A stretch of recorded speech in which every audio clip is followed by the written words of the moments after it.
এটা হচ্ছে পাম্পের আরেকটা ক্যাটাগরি। আমরা পাম্প যখন শুরু করেছিলাম তখন বলেছিলাম যে পাম্প দুই ধরনের হতে পারে, একটা হচ্ছে রোটারি, আরেকটা হচ্ছে রিসিপ্রোকেটিং।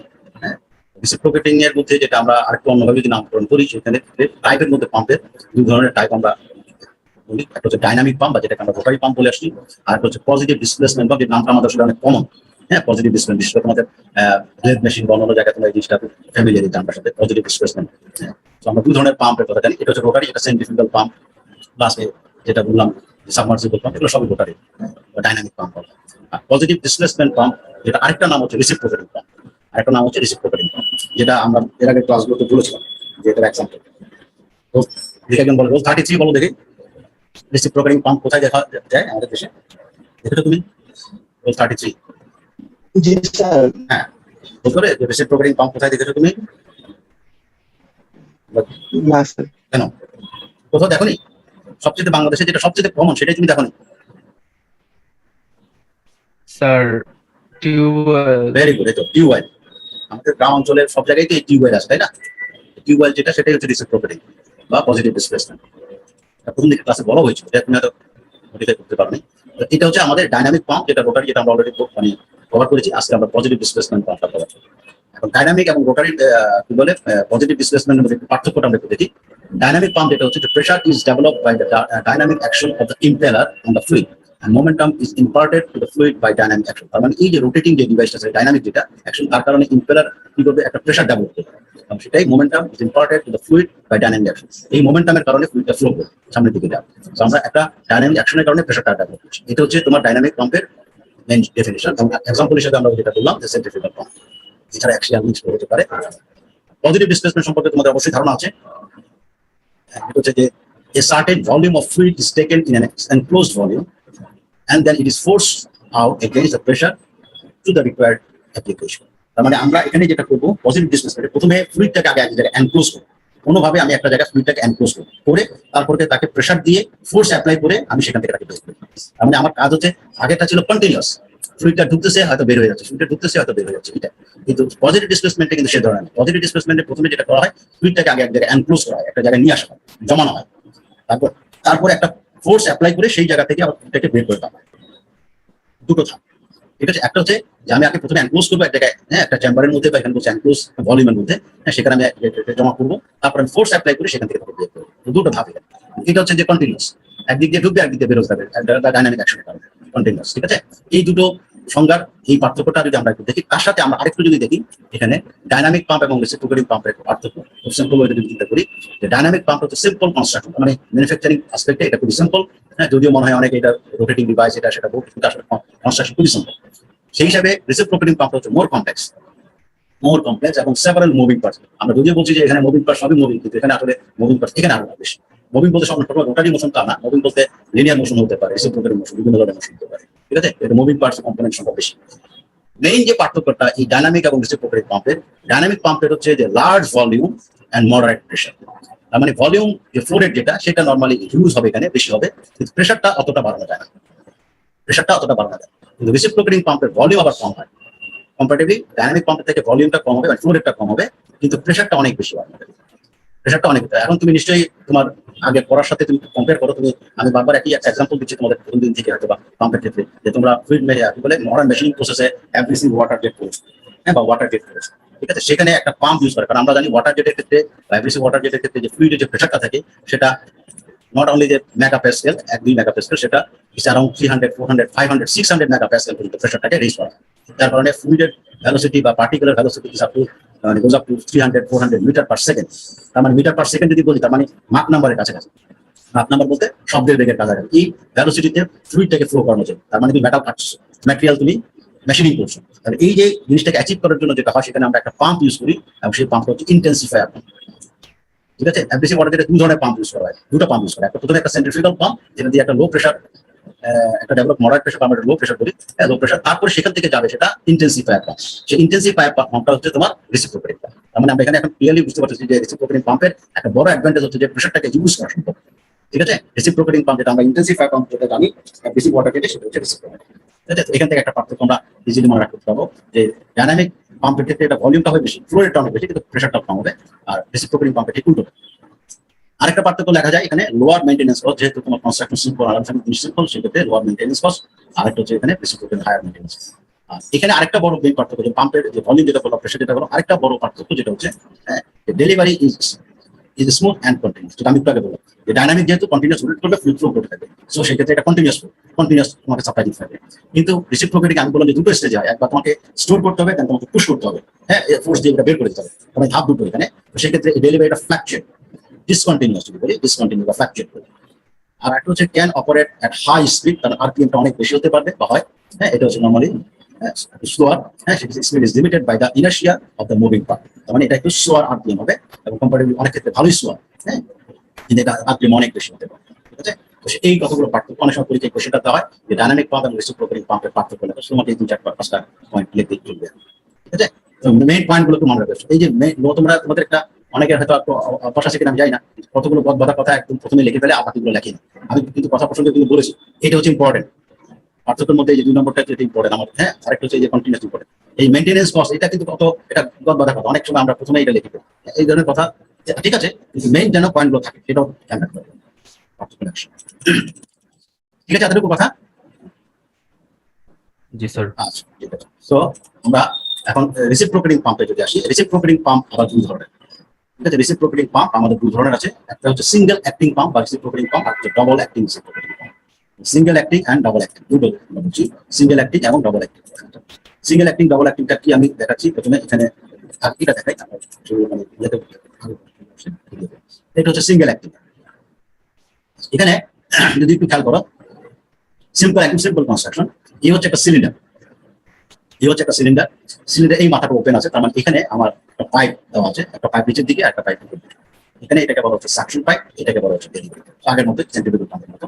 এখানে দুটো বাল্ব আছে, এই বাল্ব দুটো ইম্পর্টেন্ট, ঠিক আছে। এই যে লাইন দুটো স্ট্রেট লাইন দেখছো, এটা বাল্ব, সে বাল্ব দুটো থাকবে, এবং এই সিলিন্ডারের মধ্যে একটা পিস্টন থাকবে। সো আমরা আইসি ইঞ্জিন সম্পর্কে পড়ে আসলে, ফোর ইঞ্জিন সম্পর্কে জানি, মোটামুটি সেই একই কনসেপ্ট এখানে, যেখানে একটা পিস্টন থাকবে, এবং পিস্টনটা এই বাম দিকে এবং ডান দিকে। আমরা যখন আইসি ইঞ্জিন পড়েছিলাম তখন হয়তো মনে আছে আমাদের, আমরা top dead centre, bottom dead centre এই ধরনের একটা টার্ম ইউজ করছি। এটা এরকম একটা, এই জায়গায় একটা সর্বোচ্চ একটা লাস্ট লাইন পর্যন্ত সে যেতে পারবে, আবার ডান দিকেও একটা পয়েন্ট পর্যন্ত সে যেতে পারবে, এই ধরনের একটা মুভমেন্ট তার থাকবে। এটাকে আমরা বলি স্ট্রোক। পিস্টনের মধ্যে এই পিস্টনটা যখন মুভ করবে, তার একেবারে বাম পাশে যে লাইনটা বা যে পয়েন্টটা হবে, আর ডান পাশে যে ম্যাক্সিমাম যে পয়েন্ট হবে যেখান পর্যন্ত সে মুভ করতে হবে, এই দূরত্বটাকে বলা হচ্ছে স্ট্রোক। এবং এই স্ট্রোকটাকে মেনটেন করার জন্য যেটা করা হয় সেটা হচ্ছে একটা তোমার ক্র্যাঙ্ক থাকে, কানেক্টিং রড থাকে, হ্যাঁ, রডের মধ্যে একটা কানেক্টিং রড, দেন একটা ক্র্যাঙ্ক থাকে। সো এটা ফিক্স যদি থাকে, হ্যাঁ, এবং এইটা যদি রোটেট করে, ক্র্যাঙ্কটাকে আমি রোটেট করাবো। ক্র্যাঙ্কটা যখন এই খেয়াল করো আমার কার্সারটা যদি, এটা যদি এই জায়গায়, এই লাইনটা যদি, এই ক্র্যাঙ্কটা যদি এই লাইন বরাবর হয়, হরিজন্টাল হয়, তখন পিস্টনটা এই জায়গায় থাকে, পিস্টনটা এইখানে এসে এই জায়গায় থাকে। আবার এটা যখন রোটেট করে যখন ডান পাশে চলে আসবে, ক্র্যাঙ্কটা যখন ডান পাশে এই লাইন বরাবর চলে আসবে, এই মাথাটা এই পাশে যখন চলে আসবে, তখন পিস্টনটা ঘুরে এই পাশে চলে আসবে, ঠিক আছে। তাহলে যখন এইটা বাম পাশ থেকে, এই পিস্টনটা যখন বাম পাশ থেকে ডান পাশে যাবে, যখন পিস্টন মুভ করলো, তখন এখানে একটা ভ্যাকুয়াম ক্রিয়েট হবে।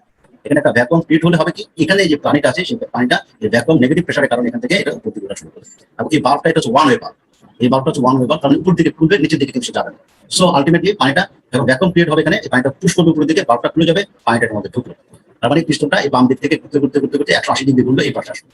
এরপরে এটাই ট্যাঙ্কটা যখন ঘুরতে 180 থেকে আবার এদিকে আসা শুরু করবে, নিচের দিক দিয়ে হবে, তার মানে 180 থেকে 360 পর্যন্ত যখন আসা শুরু করবে, তখন এটা পিস্টনটা আবার ডান দিক থেকে আবার বাম দিকে আসবে। ডান দিক থেকে যখন বাম দিকে যাওয়া শুরু করবে, এখানে পানি ছিল, ফ্লুইড ছিল, ফ্লুইড থাকার কারণে এই এই পিস্টনটা যখন বাম দিকে যাচ্ছে, তখন এই পানিটাকে উপরে একটা প্রেসার ক্রিয়েট করবে। প্রেসার ক্রিয়েট করলে এই প্রেসার যখন বেশি হয়ে গেল, তখন এই বাল্বটা তো ওয়ান হয়, তার মানে বাল্বটা এদিকে নিচের দিকে যাবে না, এটা বন্ধ হয়ে যাবে, এই বাল্বটা খুলে যাবে, উপরের বাল্বটা খুলে যাবে, উপরের বাল্বটা খুলে গেলে এই পানিটা উপর দিয়ে চলে গেল। এই হচ্ছে সিম্পল কনস্ট্রাকশন। তার মানে আমি একটা ফুল 360 ডিগ্রি যদি রোটেট করাই, তাহলে পিস্টনটা একবার বাম দিক থেকে ডান দিকে যাবে, আরেকবার ডান দিক থেকে বাম দিকে যাবে, তার মানে দুটো স্ট্রোক আমি পাচ্ছি, দুটো স্ট্রোক আমি এখানে পাবো, ঠিক আছে। এখানে এই যে অ্যাঙ্গেলটা, এটাকে বলা হচ্ছে থিটা, এটাকে বলা হচ্ছে কানেক্টিং রড, এটাকে বলা হচ্ছে ক্র্যাঙ্ক, এটা হচ্ছে পিস্টন সিলিন্ডার মেকানিজম। এই যে সিলিন্ডারের যে সেন্ট্রাল লাইন, এই সেন্ট্রাল লাইন থেকে যে ওয়াটারের যে লেভেল বটমে, এটাকে বলা হচ্ছে সাকশন হেড, আর এই সেন্ট্রাল লাইন থেকে উপরে যে ওয়াটারের যে লেভেল, এটাকে বলা হচ্ছে delivery head, suction head and delivery head. এই হচ্ছে সিঙ্গেল অ্যাক্টিং রেসিপ্রোকেটিং পাম্প, ঠিক আছে। পরীক্ষার খুব কমন একটা কোশ্চেন অনেক সময় দেওয়া হয়, যে একটা সিঙ্গেল অ্যাক্টিং রেসিপ্রোকেটিং পাম্পের স্কিমেটিক ডায়াগ্রাম ড্র করো এবং বিভিন্ন কম্পোনেন্ট গুলো দেখাও। এই হচ্ছে তোমার চিত্রটা, তোমরা পরীক্ষাটা করো। তার মানে এটা 360 ডিগ্রি রোটেট করলে এটা যাবে। এখন আমি যদি তোমাকে একটা অন্যভাবে পয়েন্টটা জিজ্ঞাসা করি, এটার স্ট্রোক লেন্থ কত, হতে পারে, আমরা যে এই বাম পাশ থেকে ডান পাশে এটার স্ট্রোক কত হবে, সেটা হবে কি, এই যে ক্র্যাঙ্ক যেটা আছে, ক্র্যাঙ্কের যে রেডিয়াস তার দ্বিগুণ, কারণ এটা যখন এই পাশে আসলো তখন পিস্টনটা এই বাম পাশে চলে আসছে, আবার এটা যখন ডান পাশে চলে গেল তখন পিস্টনটা এই পাশে চলে আসছে। তার মানে পিস্টনটা এই জায়গা থেকে এই জায়গার মধ্যে মুভ করবে, সেটা হচ্ছে আলটিমেটলি এই 2R। আর বলতে এই যে ক্র্যাঙ্কের যে রেডিয়াস তার দ্বিগুণ, এই যে এই বল। ঠিক আছে, তাহলে এই স্ট্রোকটা আমরা ইজিলি মেজার করতে পারি ক্র্যাঙ্কের রেডিয়াস। ঠিক আছে, ক্র্যাঙ্কের যে লেন্থ আছে বা ডাইমেনশন আছে তার দ্বিগুণ করলে আমরা এই স্ট্রোকটা পেয়ে যাবো। তাহলে এই স্ট্রোক পেয়ে গেলাম। অন্যভাবে আমি যদি আপনি চিন্তা করি, এই যেহেতু সিলিন্ডার, সার্কুলার সিলিন্ডার, সিলিন্ডারে আমি যদি ডায়ামিটার জানি তাহলে আমি এখান থেকে তোমার পাই টুয়াইস পাই আর, হ্যাঁ টুয়াইস পাই আর বা পাই আর স্কয়ার, আমি যদি পাই আর স্কয়ার যদি তাহলে ক্ষেত্রফল হলো, তার সাথে আমি যদি এই স্ট্রোকটা যদি গুণ করি তাহলে এই সিলিন্ডারের ভিতরে ভলিউমটা পেয়ে যাচ্ছে। এই ভলিউমের মানে কি এই পরিমাণ পানি এর ভিতরে ঢুকবে। তার মানে আমি অন্যভাবে কথাটা বলতে পারি যে এই যে জায়গাটার মধ্যে যে পানিটা ঢুকতেছে সেটার ভলিউমটা হচ্ছে স্ট্রোক লেন্থ, তার সাথে এই যে পাই আর স্কয়ার গুণ করলে যেটা হবে সেই ভলিউম, সেই পরিমাণ পানি কিন্তু ভিতরে ঢুকবে। এই পরিমাণ পানি আবার ডেলিভারি পাইপ দিবে। তার মানে আমি একটা ফুল সাইকেল যখন রোটেট করাচ্ছি ক্র্যাঙ্কে 360 ডিগ্রি, তখন এই পরিমাণ পানি আমি ডেলিভারি দিচ্ছি। এখন আমি যেটা বললাম যে এইটা দুটো ধাপে হচ্ছে, তুমি দুটো ধাপটা খেয়াল করো। যখন ক্র্যাঙ্ক এটা যখন বাম পাশে ছিল তখন এই পিস্টনটা এই বাম পাশে ছিল, এটা যখন রোটেট করা শুরু করলো এখানে গেল, তার মানে পানিটা ভিতরে ঢুকলো, এই একটা ধাপ। তারপরে আবার যখন নিচের দিকে যাওয়া শুরু করলো পানিটা, তখন কিন্তু ডেলিভারি হয়। তো যখন আমি ডান দিক থেকে যখন বাম দিকে আসি তখনই বাল্বটা খুলেছে, তখন পানিটা বের হলো। তার মানে পানিটা সাকশন যখন হবে তখন কিন্তু পানি ডেলিভারি হচ্ছে। যখন এটা ডেলিভারি এই পাম্পটা পাম্পের মধ্যে যখন এই পিস্টনটা ডান দিক থেকে বাম দিকে যাচ্ছে তখন কিন্তু ডেলিভারি হচ্ছে। তার মানে আমার 360 ডিগ্রি যখন রোটেট করছে তার মধ্যে সবসময় কিন্তু পানি ডেলিভারি হচ্ছে। তার মানে অর্ধেকটা সাকশনের জন্য ইউজ হচ্ছে, অর্ধেকটা আমার ডেলিভারির জন্য ইউজ হচ্ছে। তার মানে এটা হচ্ছে ফ্ল্যাকচুয়েটিং। আমরা একটু আগে যে পার্থক্যটা দেখলাম রেসিপ্রোকেটিং পাম্পের, যে ডাইনামিক হচ্ছে কন্টিনিউয়াস আর এটা হচ্ছে ফ্ল্যাকচুয়েট। তার মানে কিছুক্ষণ পানি দিবে, কিছুক্ষণ দিবে না, কিছুক্ষণ দিবে কিছু। তো তোমরা যারা ডিপ টিউবওয়েল চাপ কল আমরা দেখেছি বাংলাদেশে গ্রামাঞ্চল, তুমি যা জানো যে চাপ দেওয়ার সময় পানিটা পড়ছে, তারপরে আবার তোমাকে হ্যান্ডেলটা উঠাতে হচ্ছে, তারপর আবার চাপ দিতে হচ্ছে। এই যে জিনিসটা, তার মানে তুমি দুটো ধাপ, দুটো স্টেজে তুমি পানিটা উঠাচ্ছ। তার মধ্যে একটার মধ্যে সাকশন হচ্ছে এবং সেটা জমা হচ্ছে, সেকেন্ড স্টেজে এসে তুমি এটাকে পুশ করতেছো, এই পুশ করার মাধ্যমে এটা পানিটা ডেলিভারি হচ্ছে। এটাকে বলা হচ্ছে সিঙ্গেল অ্যাক্টিং রেসিপ্রোকেটিং পাম্প। আমরা যদি এখানে একটু দেখি, এখানে কয়েকটা জিনিস আছে, তার মধ্যে এক নম্বর যে পয়েন্টটা সেটা এমএজো কম্পোনেন্টের মধ্যে একটা হচ্ছে পিস্টন, যেটা আমরা বললাম, সিলিন্ডার থাকবে, সাকশন পাইপ থাকবে, ডেলিভারি পাইপ থাকবে। আর এখানে এখানে এইটা যে এটা বাল্বটা, এটাকে বলা হচ্ছে সাকশন বাল্ব। আবার উপরে যেটা আছে সেটাকে বলা হচ্ছে ডেলিভারি বাল্ব, কানেক্টিং রড, ক্র্যাঙ্ক। আর এই আরেকটা টার্ম আমরা এখন বলতেছি, আমি আরেকটু পরে এটা ডিটেলসে বলবো, সেটা হচ্ছে এয়ার ভেসেল। এয়ার ভেসেল সেটা দুই জায়গায় থাকতে পারে, সাকশন সাইডেও থাকতে পারে, ডেলিভারি সাইডেও থাকতে পারে। এটা একটা বড় একটা ইম্পর্টেন্ট ফাংশন আছে রেসিপ্রোকেটিং পাম্পের জন্য, সেটা আমরা একটু ডিটেলসে পরে দেখতেছি, আমি আসতেছি একটু পরে। তার আগে আমি এই জায়গাটা একটু দেখি। এটা হচ্ছে double acting reciprocating pump. Double acting reciprocating পাম্পের ক্ষেত্রে যেটা হচ্ছে যে এই পানি কিন্তু নিচে এই জায়গায় আছে, সাম্পের মধ্যে, রিজার্ভারের মধ্যে। সো এটা যখন ক্র্যাঙ্কটা যখন এই পাশে আছে তখন পিস্টনটা এই জায়গায়, পিস্টনটা তখন ক্র্যাঙ্কটা ঘুরে যখন 180 ডিগ্রি হলো তখন পিস্টনটা এই বাম দিক থেকে ডান দিকে চলে আসবে। চলে আসাতে হবে কি এই এখানে ভ্যাকুয়াম ক্রিয়েট হলো, সো পানিটা ইনলেট সাকশন পাইপ দিয়ে এটা ভিতরে ঢুকে যাওয়াতে আসলো। দেখ এটা যখন আবার নিচের দিকে যাওয়া শুরু করলো তখন পিস্টনটা ডান দিক থেকে বাম দিকে, তখন এখানে আলটিমেটলি এটা পুশ করা হচ্ছে, প্রেসার ডেভেলপ করবে এবং পিস্টন কি বলে এই ভালভটা বন্ধ থাকবে, তারপর এই ভালভটা খুলে যাবে এবং ফ্লুইডটা এদিকে ফেলবে। কিন্তু এট দ্য সেম টাইম পিস্টনটা যখন এই ডান দিক থেকে যখন বাম দিকে যাচ্ছে তখন এই পাশেও কিন্তু ভ্যাকুয়াম ক্রিয়েট হয়েছে। তখন হবে কি এইখান দিয়ে পানিটা যাবে, এখান দিয়ে যখন পানিটা যাবে তখন এখানে পানিটা ঘুরে গেল, এই ভালভটা বন্ধ, এই ভালভটা খুলে গেছে। আবার পিস্টনটা যখন বাম দিক থেকে যখন ডান দিকে আসবে এখানে আবার একটা প্রেসার ডেভেলপ করবে এবং এই ভালভটা বন্ধ হয়ে যাবে, এই ভালভটা খুলে যাবে। সো তার মানে আমার যেই সিঙ্গেল অ্যাক্টিং এর যে ফ্ল্যাকচুয়েটিং এর যে পোর্শনটা ছিল এটা এখানে কিছুটা মিনিমাইজ হচ্ছে। তার মানে আমি প্রত্যেকটা স্ট্রোকেই পানিটা এখন ডেলিভারি দিতে পারছি। এই ফ্ল্যাকচুয়েটিংটা এখানে কমানো যাচ্ছে। ঠিক আছে, এইটা হচ্ছে ডাবল অ্যাক্টিং এর একটা বড় অ্যাডভান্টেজ এবং সেটা অনেক জায়গায় আমাদের ইমপ্লিমেন্ট হয়। এখানে আমি একটা পয়েন্ট লিখেছি, মানে কোশ্চেন তোমাদের জন্য, সেটা হচ্ছে advantage and disadvantage of reciprocating pump.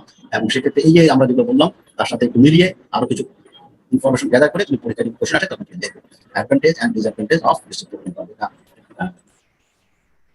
এখন এতগুলোর মধ্যে কারো কোনো কোয়েরি আছে? No, sir. সো আমরা এখন যদি দেখি যে আমরা এয়ার ভেসেলটা একটু আলাদাভাবে বলবো বলছি, সেটা আমি একটু পরে আসছি। এখানে একটা পয়েন্ট বলে রাখি, দুটো যেহেতু বললাম দুটো সাইডে দুটোই থাকবে, সাকশন সাইডেও থাকবে, ডেলিভারি থাকবে। এইটার একটা ফাংশন হচ্ছে যে টু রিডিউস বলা হচ্ছে। রিডিউস হচ্ছে একটা ফ্লো অফ ফ্ল্যাকচুয়েশন, যেটা আমি একটু আগে বলছি যে ফ্ল্যাকচুয়েশনটাকে রিডিউস করতে পারা যাবে সেটা এর মাধ্যমে। আর হচ্ছে রিডাকশন অফ অ্যাক্সিলারেশন হেড, এটা আরেকটা। আর আরেকটা হচ্ছে ফ্রিকশনাল হেড লস, যেটা হয় এই তিনটা জিনিসকে মিনিমাইজ করা হয় বা রিডিউস করা হয়। ঠিক আছে, আমরা আসতেছি পরে আরো ডিটেইলসে এটা। এখন ডিসচার্জ, আমাদের প্রত্যেকটা সেন্ট্রিফিউগাল পাম্পের ক্ষেত্রে আমরা ডিসচার্জ বের করেছি। ডিসচার্জ এখানেও আমরা ডিসচার্জ বের করবো এবং ওয়ার্ক ডানটা বের করবো। সিঙ্গেল অ্যাক্টিং পাম্প যেটা আছে তার জন্য ডিসচার্জ কত হবে? ডিসচার্জের সূত্র হচ্ছে LAN/60। আমরা LA যেটা বলছি, L হচ্ছে যে স্ট্রোক, যেটা আমি একটু আগে বললাম তোমাদের, স্ট্রোক বাম পাশ থেকে ডান পাশে যে টোটাল স্ট্রোক সেটা। এ হচ্ছে যে এরিয়া, তার মানে সিলিন্ডারের যে ক্রস সেকশন মানে পাই আর স্কয়ার, তার সাথে L গুণ করলে ভলিউম হলো, এই ভলিউম হলো। আর এই N/60, N হচ্ছে RPM এ থাকবে, ডিভাইড বাই 60, তার মানে পার সেকেন্ড। মানে মিটার কিউব পার সেকেন্ডে, মানে ভলিউমেট্রিক ফ্লো রেট, সেটা বলা হচ্ছে ডিসচার্জ হচ্ছে তোমার ভলিউমেট্রিক ফ্লো রেটে Q equal to LAN divide by 60। L হচ্ছে স্ট্রোক রেট, ঠিক আছে, বা যে টয়েস আর ট্যাঙ্কের যে আর, ট্যাঙ্কের যদি আর হয় সে আর টয়েস আছে, ঠিক আছে। এখান থেকে আমরা যেটা পাওয়ার রিকোয়ার্ড সেটা যদি বের করতে চাই, তাহলে পাওয়ার যেটা হচ্ছে যে P equal to Q gamma H, আমরা জানি কিউ গামা এইচ। তো সেখান থেকে আমরা এইচটা হচ্ছে তোমার সাকশন সাইডের হেড যেটা আমরা বললাম, এবং ডেলিভারি সাইডের হেড যেটা বললাম, সাকশন হেড ডেলিভারি হেড যোগফল, এটা হচ্ছে টোটাল এইচ। তো কিউ গামা এইচ, কিউ হচ্ছে ফ্লো রেট, গামা তো আমরা বুঝতেছি, আর এইচ হচ্ছে রকেট।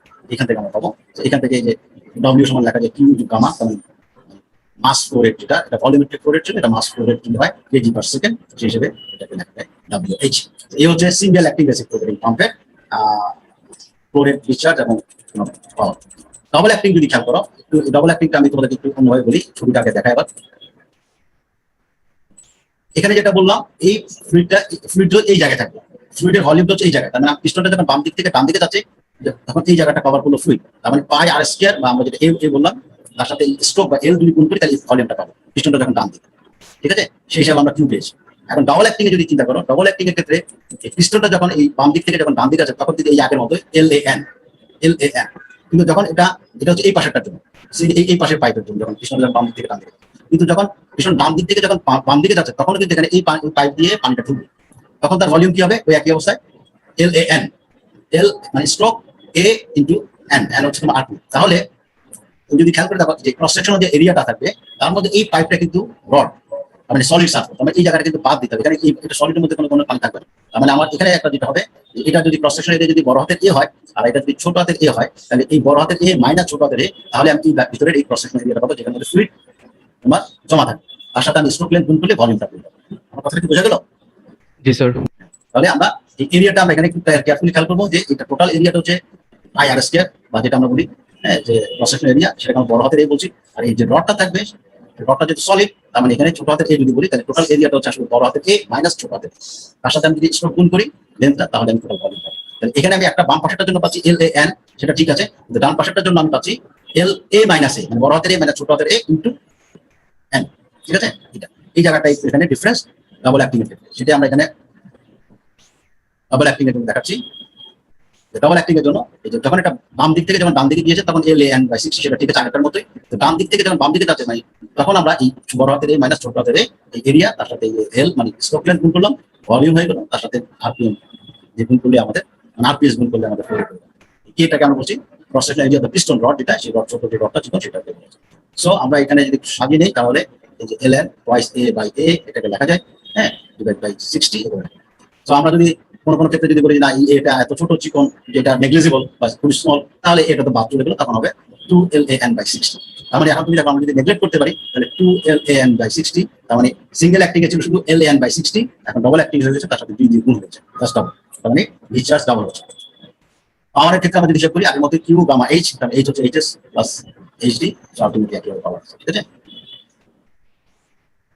এখানে আমাদের আরেকটা জিনিস লাগবে, এটা হচ্ছে কোএফিশিয়েন্ট অফ ডিসচার্জ, ঠিক আছে। তোমরা এটা ভেন্চুরিমিটার এক্সপেরিমেন্টে পড়ে আসছো, ডিসচার্জ, হ্যাঁ, কোএফিশিয়েন্ট অফ ডিসচার্জ CD, ঠিক আছে। So actual discharge per second বা পার স্ট্রোকে, এবং ভলিউম সুইফট পার সেকেন্ড, এটাকে আমরা বলছি ভলিউম সুইফট বলতে সিলিন্ডারের মধ্যে যে ভলিউমটা হয় রিয়েলি, সেই ভলিউমটাকে আমরা টোটাল, আর অ্যাকচুয়াল যেটা হয়, এই দুটো ভাগফলকে আমরা বলছি CD, হ্যাঁ, বা কোএফিশিয়েন্ট অফ ডিসচার্জ। এখন এখানে একটা মজার জিনিস আছে, যেটা অন্য কোথাও তুমি হয়তো দেখো, মানে থার্ড ইয়ার ফোর্থ ইয়ার পর্যন্ত ইঞ্জিনিয়ারিং এ এই ধরনের জিনিসটা আসেনি, ঠিক আছে। এই প্রথম তুমি হয়তো এটা দেখবে, হ্যাঁ, একটা নতুন একটা ইস্যু, এটা হচ্ছে যে স্লিপ অফ দ্য পাম্প, ঠিক আছে। স্লিপ অফ দ্য পাম্প, এটা বলছে slip of a pump is defined as the difference between the theoretical and actual discharge. কারণ আমরা যদি একটু কথা অন্যভাবে বলি, তুমি যখন ভেন্টিমিটার করেছো, আমরা বলেছি যে actual flow rate divide by theoretical flow rate, Q, এটাকে আমরা বলেছিলাম কোএফিশিয়েন্ট ডিসচার্জ। মানে আমাদের সবসময় যেটা হয়, থিওরিটিক্যালটা সবসময় বেশি হয়, আর অ্যাকচুয়ালটা সবসময় কম হয়, অ্যাকচুয়ালটা সবসময় কম হয়, আমি সেটাকে আমরা বলছি, হ্যাঁ। এখন আমরা এখানে ডিফাইন করছি অন্যভাবে একটা জিনিস, আমরা বলছি theoretical discharge is less than the actual discharge because of the leakage, ঠিক আছে। তার মানে theoretical discharge is less than the actual discharge, তার মানে এই যে স্লিপটা হচ্ছে থিওরিটিক্যালটা একটু ছোট হয়, ডিসচার্জ যেটা অ্যাকচুয়াল থেকে বিকজ অফ দ্য লিকেজ। এই যে এটাকে আমরা বলছি, এই দুজনের বিয়োগফলকে আমরা বলছি theoretical discharge minus actual discharge, এই বিয়োগফলটাকে আমরা বলছি। এটা আমাদের কোনো সমস্যা নেই, এটা আমাদের ইউজুয়াল প্র্যাকটিস। এবং থিওরিটিক্যালটা যদি বড় হয়, অ্যাকচুয়ালটা যদি ছোট হয়, তাহলে আমরা এখান থেকে পাবো অ্যাকচুয়াল এটা CD হয়ে যাবে। কিন্তু মজার যে জিনিসটা এখানে হয়, ঘটনাটা, সেটা হচ্ছে নেগেটিভ স্লিপ, এটা হয়তো অন্য কোথাও দেখেন, when the actual discharge is more than the theoretical discharge, তার মানে আমাদের সবসময় যেটা থিওরিটিক্যালটা সবসময় বড় হয়, এটা আমরা জেনে আসছি, আমাদের প্র্যাকটিস আমরা সেটাই জানি, যতগুলো ইঞ্জিনিয়ারিং অ্যাপ্লিকেশন চিন্তা, ঠিক আছে, যে কোনো। কিন্তু এই জায়গার মধ্যে একটা নতুন ধরনের ঘটনা ঘটে, সেটা হচ্ছে যে অ্যাকচুয়ালটা থিওরিটিক্যাল থেকে বেশি হয়ে যায় কোনো কোনো ক্ষেত্রে। When actual discharge is more than the theoretical discharge, the slip of the pump becomes negative. এবং এই স্লিপটাকে তখন বলা হচ্ছে নেগেটিভ স্লিপ। এই স্লিপটাকে বলা হচ্ছে নেগেটিভ স্লিপ। তার মানে তুমি রেসিপ্রোকেটিং পাম্পের ক্ষেত্রে নেগেটিভ স্লিপ বলে একটা জিনিস পাবে, এই ক্ষেত্রে অ্যাকচুয়ালটা থিওরিটিক্যাল থেকে বেশি হবে। এখন এটা কেন হবে, এটা কেন হবে সেটা কোন কোন ক্ষেত্রে হতে পারে? দুটো কারণে হয়। একটা হচ্ছে when delivery pipe is short, তার মানে উপরে যে পাইপ ডেলিভারি পাইপ সেটা যদি শর্ট হয় এবং সাকশন পাইপ যদি খুব লং হয় তাহলে সেটা হয়। এবং যখন pump is running at high speed RPM, যখন পাম্পটা যদি রোটেট করে, ক্র্যাঙ্কটা যখন রোটেট করতেছে, এই ক্র্যাঙ্ক যখন রোটেট করে তখন এই যে আমরা বলছি যে 360 ডিগ্রি রোটেট করতেছে এরকম, সেটা যদি স্পিড যদি অনেক বেশি হয় তখন এটা হবে। কিন্তু আসলে ঘটনাটা কি ঘটে কেউ বলতে হবে? আমরা তো বললাম একটা সুন্দর দুটো স্টেটমেন্ট বলে দিলাম, when delivery pipe is short and suction pipe is long, কিন্তু আসলে ঘটনাটা কি ঘটে কেউ বলতে হবে একটু বেসিক জিনিস থেকে। এখানে খেয়াল করার কথাটা, এখানে দেখো এই উপরে লাইনের মধ্যে অ্যান্সারটা আসলে ছিল ডেলিভারি পাইপ শর্ট এবং suction pipe long. Suction pipe যখন লং হচ্ছে তখন ফ্লুইডটা নিচে থেকে উপরে উঠা শুরু করবে, এবং যেহেতু ডেলিভারি পাইপ শর্ট এবং সাকশন পাইপ লং, এবং ফ্লুইডটা যখন নিচে থেকে উপরে উঠা শুরু করলো, এই যে ফ্লুইড যে উঠছে নিচে থেকে উপরে, এটা তো অবশ্যই একটা ভেলোসিটি নিয়ে উঠছে, তাই না? ভেলোসিটি মানে প্রেসার ডিফারেন্সের কারণে সে একটা ভেলোসিটি ডেভেলপ করতেছে, এবং সেক্ষেত্রে তোমার ভেলোসিটি নিয়ে উঠতেছে। তার মানে এখানে যেটা হয় ইনার্শিয়া যেটা আছে, ইনার্শিয়ার কারণে যতটুকু ঢুকার কথা ছিল লাস্টে সেক্ষেত্রেও আরেকটু বেশি ঢুকে যাবে ইনার্শিয়ার কারণে। কারণ বাল্বটা ওয়ান হয় যদিও বাল্ব, কিন্তু সে ইনার্শিয়ার কারণে বাল্বটাকে একটু বেশি কিন্তু হয়তো খোলা রাখতে হবে, ঠিক আছে? সেক্ষেত্রে থিওরিটিক্যাল থেকে অ্যাকচুয়ালটা বেশি হয়। একই অবস্থায় যদি আর তাও যদি বেশি হয়, তার মানে সে ঘন ঘন সময় ইনার্শিয়ার কারণে সে কিছু কিছু করে পানি বেশি ঢুকবে, সেই ক্ষেত্রে অ্যাকচুয়ালটা বেশি হবে। এটাই মেইন কারণ। Negative slip occurs when delivery pipe is short and suction pipe is long, এবং পাম্পটা যখন হাই আরপিএমে হাই স্পিডে রোটেট করবে, এই ক্ষেত্রে আমার নেগেটিভ স্লিপ হবে। কথাটা ক্লিয়ার? হ্যালো? জি স্যার। এখন এখানে আমরা আরেকটা জিনিস ইম্পর্টেন্ট জিনিস দেখবো, এটা আরেকটা ইম্পর্টেন্ট, খুবই ইম্পর্টেন্ট করতে পারো। সেটা হচ্ছে আমরা যেমন ভেলোসিটি ডায়াগ্রাম দেখেছি, পাম্পের ক্ষেত্রেও দেখেছি, টারবাইনের ক্ষেত্রেও দেখেছি, মানে সেন্ট্রিফিউগাল পাম্পের দেখেছি, টারবাইনের ক্ষেত্রে ভেলোসিটি ডায়াগ্রাম। এখানেও রেসিপ্রোকেটিং পাম্পের জন্য একটা ডায়াগ্রাম আছে। এই ডায়াগ্রামটা আমরা বলি ইন্ডিকেটর ডায়াগ্রাম। মানে এইটা দিয়ে আমরা বাকি সব জিনিস ম্যাথমেটিক্যাল যত ক্যালকুলেশন আমরা এই ডায়াগ্রাম থেকে, ঠিক আছে, এই ডায়াগ্রাম থেকে। সো ইন্ডিকেটর ডায়াগ্রামটা কি? Indicator diagram may be defined as the graphical representation of pressure head in the cylinder and the volume swept by piston for one complete revolution. One complete revolution মানে পিস্টনটা বাম দিকে ছিল, বাম দিক থেকে শুরু করে ডান দিকে গেল, এবং ডান দিকে থেকে আবার শুরু করে আবার বাম দিকে আসলো, তখন কমপ্লিট হলো। এইটাকে আমরা বলছি কমপ্লিট রেভলিউশন। মানে একটা 360 ডিগ্রি রোটেট যখন করবে তখন পিস্টনটা বাম দিক থেকে ডান দিকে যাবে, আবার ডান দিক থেকে বাম দিকে, এটা হচ্ছে কমপ্লিট রেভলিউশন। সেটা বলছে যে তখন তার সিলিন্ডারের ভিতরে যে প্রেসার হেডটা আছে সেটাকে ইন্ডিকেট করছে, এবং ভলিউমটা, মানে পি এন্ড ভি। আমরা যদি বলি indicator diagram may be defined as a graphical representation of the pressure head in the cylinder and the volume swept by piston for one complete revolution. এই ছবিটা একটু খেয়াল করে দেখো, এই ডান পাশে ওয়াই অক্ষ বরাবর যেটা দেওয়া আছে সেটা হচ্ছে প্রেসার হেড, এবং বাম পাশে এক্স অক্ষ বরাবর যেটা আছে সেটা হচ্ছে স্ট্রোক লেন্থ। স্ট্রোক লেন্থকে তুমি যদি এরিয়া দিয়ে গুণ করো তার মানে ভলিউম চলে আসবে, ভলিউম বলে। এখানে একটা রেক্টাঙ্গুলার দেখতেছো বক্সের মতো, এই বক্সের মধ্যে A B C D E F এরকম একটা জিনিস দেওয়া আছে, ঠিক আছে? আমরা যখন ইনিশিয়াল অবস্থায় থাকবে বা তখন এই হচ্ছে আমাদের মনে করে যে রেফারেন্স, যেটা অ্যাটমসফিয়ার ভিতরে এখন কোনো কিছু নেই, পানি টানি কোনো কিছু নেই, এরকম অবস্থা এরকম আছে, কারণ ভিতরে পানি বাতাসটা থাকবে, সেই বাতাসের প্রেশার হচ্ছে 1 atm, তার মানে অ্যাটমসফিয়ার প্রেশার, ঠিক আছে? এরপরে তোমার পাম্প পিস্টন যদি মুভ করা শুরু করে তখন এই পিস্টন সাকশন সাইড, তখন এখানে পিস্টন বাম দিক থেকে যখন ডান দিকে যাবে তখন তার প্রেশারটা ডেভেলপ হবে, ঠিক আছে? তো প্রেশারটা যখন সেই সাকশন হচ্ছে তখন কিন্তু পানিটা অ্যাটমসফিয়ার প্রেশারেই ঢুকতেছে। এরপরে পিস্টনটা যখন বাম থেকে ডান দিকে যাওয়া শুরু করবে তখন এই প্রেশারটা পাবে, সাডেন এই প্রেশারটা পাবে, ঠিক আছে? এবং সেক্ষেত্রে আবার যখন পিস্টন যখন ডান দিক থেকে যখন বাম দিকে যাবে তখন আবার ডেলিভারি সাইড, তখন এই প্রেশারটা মানে ডেলিভারি পাইপ দিয়ে বের হয়ে যাবে। তো সেক্ষেত্রে এখানে আমরা যেটা বলি এই এইচডি হেড, যেটা এটা হচ্ছে ডেলিভারি হেড, এইচএস যেটা সেটা হচ্ছে সাকশন হেড, ইএফ যেটা লাইন, ইএফটা হচ্ছে মাঝখানে যে লাইনটা সেটা হচ্ছে তোমার অ্যাটমসফিয়ারিক প্রেশার, এবং লাইন যেটা ডিসি যেটা আছে, ডিসি বলতে যেখানে ডিসি যেটা সেটা হচ্ছে pressure inside the cylinder during the suction head. মানে এটা দেখো অ্যাটমসফিয়ারিক প্রেশার থেকে নিচে আছে, আমরা এখানে নেগেটিভ প্রেশার বা ভ্যাকুয়াম প্রেশার। যখন পিস্টন বাম দিক থেকে ডান দিকে যাচ্ছে সাকশন হেড যখন হচ্ছে তখন প্রেশারটা নেগেটিভ প্রেশার। এবং লাইন এবি যেটা সেটা হচ্ছে pressure inside the cylinder during the delivery stroke, তার মানে সেখানে তোমার ডেলিভারি প্রেশার, যে প্রেশারটা রেজ করে পাঠাচ্ছে। এবং ও লাইন যেটা সেটা হচ্ছে অ্যাবসলিউট জিরো প্রেশার বা রেফারেন্স লাইন। তো এই ক্ষেত্রে আমরা এই যে সুবিধা থেকে আমরা এখানে সুবিধাটা কি? সুবিধাটা হচ্ছে আমরা যদি এরিয়া বের করতে পারি, তার মানে এ ডিসিইএফ, মানে ডিসিইএফ এই জায়গাটা, এটাকে আমরা বলতে পারি work done by piston during the suction stroke. একইভাবে এবিইএফ উপরেরটা যেটা সেটাকে বলতে পারি work done by the piston during the delivery stroke. আবার আমরা যদি বলি এবিসিডি, পুরোটা এবিসিডি এই চারটা, তাহলে টোটাল ওয়ার্ক ডান পার রেভলিউশন, একটা স্ট্রোকে টোটাল স্ট্রোক রেভলিউশনে তোমার টোটাল কি পরিমাণ ওয়ার্ক হচ্ছে। তার মানে এই ডিসিইএফ যেটা সেটা নিচেরটা যেটা সেটা হচ্ছে সাকশন সারার সময় কি পরিমাণ ওয়ার্ক ডান, এবিইএফ উপরটা যেটা ডেলিভারি স্ট্রোকের সময় কি পরিমাণ ওয়ার্ক ডান, আর এটা টোটালটা হচ্ছে আমার টোটাল একটা রেভলিউশনে মানে সাকশন এন্ড ডেলিভারি দুটো মিলিয়ে যেটা ওয়ার্ক ডান সেটাকে আমরা বলছি এবিসিডি। তো আমরা এই জায়গা থেকে ইজিলি ক্যালকুলেট করে আমরা এই ওয়ার্ক ডান আনুষঙ্গিক যে পাওয়ার এটা সেটা সবকিছু এখান থেকে বের করতে পারবো, যেটা আমরা ভেলোসিটি ডায়াগ্রাম থেকে সেন্ট্রিফিউগাল পাম্পে দেখেছি। ঠিক আছে, ঠিক আছে, এটা আমাদের এবিসিডি হচ্ছে টোটাল ওয়ার্ক। এখন আমাদের এইখানে এই ডাবল অ্যাক্টিং যদি হয় তাহলে এবিসিডির মানটা এটা ডাবল, আমরা ওইটাকে দেখেছিলাম যেটা দ্বিগুণ হয়, এখানে কিন্তু ওয়ার্ক ডানটা দ্বিগুণ হবে। এখন এখানে একটা ইস্যু আমি তোমাদেরকে বলে রাখি, আমি ওই ডিটেলসে যাবো না, হ্যাঁ, আরো অনেক জিনিস এখানে ইনভলভ আছে। এই লাইনটা আমরা যেটা দেখছি, এই লাইনটা এখানে স্ট্রেট লাইন হরিজন্টাল লাইনের মতো দেখানো যাচ্ছে, ডেলিভারিটাও একদম হরিজন্টাল দেখানো যাচ্ছে, কিন্তু যেটা রিয়েলি যেটা হয় এই লাইনটা এখান থেকে কিভাবে যাবে, ইনক্লাইন যাবে। ঠিক আছে, যখন সাকশন যখন হবে পানিটা যখন আস্তে আস্তে বাড়বে, ভিতরে ঢুকবে, প্রেশারটা আস্তে আস্তে একটু করে বাড়বে, নেগেটিভই থাকবে, কিন্তু এটা আস্তে আস্তে এটা স্ট্রেট লাইন না হয়ে এটা রিয়েল ক্ষেত্রে যেটা হয় সেটা হচ্ছে এরকম একটু ইনক্লাইন হবে, মানে ডিএর থেকে একটু নিচের থেকে শুরু হয়ে ইয়ের থেকে একটু উপরে যাবে, এরকম একটা ইনক্লাইন হবে। একই অবস্থায় এই ডেলিভারির সময় এটা হলো ম্যাক্সিমাম যদি প্রেশার হয়, মানে এখানে তখন ডেলিভারি যখন পাইপ মানে আউটলেটের বাল্বটা যখন খুলে যাবে তখন প্রেশারটা কিন্তু গ্র্যাজুয়ালি ডিক্রিজ করার কথা, সেক্ষেত্রে এটা এরকম উপর দিক থেকে একটু নিচের দিকে নামবে, এটা স্ট্রেট লাইন না হয় উপর থেকে নিচের দিকে নামবে, এই জিনিসটা থাকবে, এটা রিয়েল কেস। যেটা আইডিয়াল কেস আমরা যদি বলি সিম্পল ক্যালকুলেশন জন্য তখন আমরা রেক্ট্যাঙ্গেল করতে পারি। এরপরে এয়ার ভেসেল সম্পর্কে যেটা বলছিলাম, এটা হচ্ছে একটা ইম্পর্টেন্ট পার্ট রেসিপ্রোকেটিং পাম্পের জন্য।